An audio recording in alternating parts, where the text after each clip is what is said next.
pada hari ini kami akan meluncurkan satu buku, yaitu Master Plan Ekonomi Syariah Indonesia 2019-2024. Pada dasarnya buku ini akan merekomendasikan 4 langkah dan strategi utama.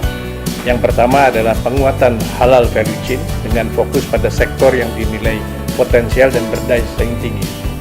Yang kedua adalah penguatan sektor keuangan syariah dengan rencana induk yang sudah dituangkan sebelumnya di dalam Master Plan Arsitektur Keuangan Syariah Indonesia atau MAKSI.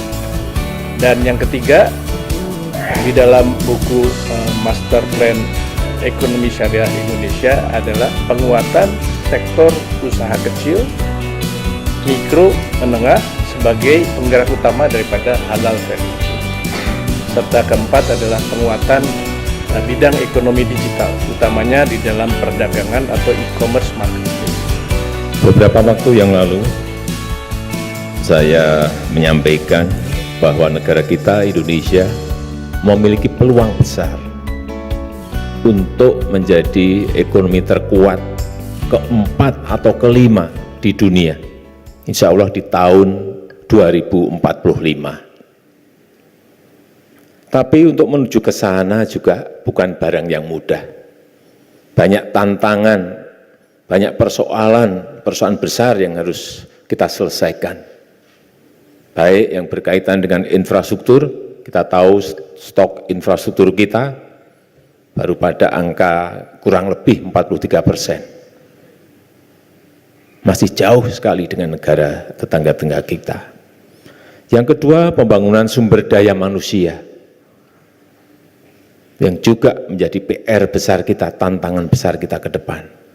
Yang ketiga, yang berkaitan dengan reformasi birokrasi, reformasi struktural, yang ini juga menjadi tantangan besar dalam kita menuju ke sebuah ekonomi yang maju.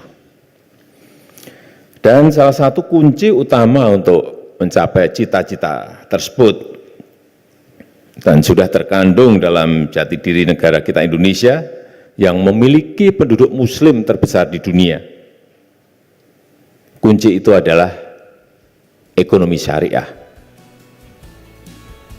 Ekonomi syariah sebagai motor pertumbuhan ekonomi nasional, ekonomi syariah sebagai sumber kesejahteraan umat.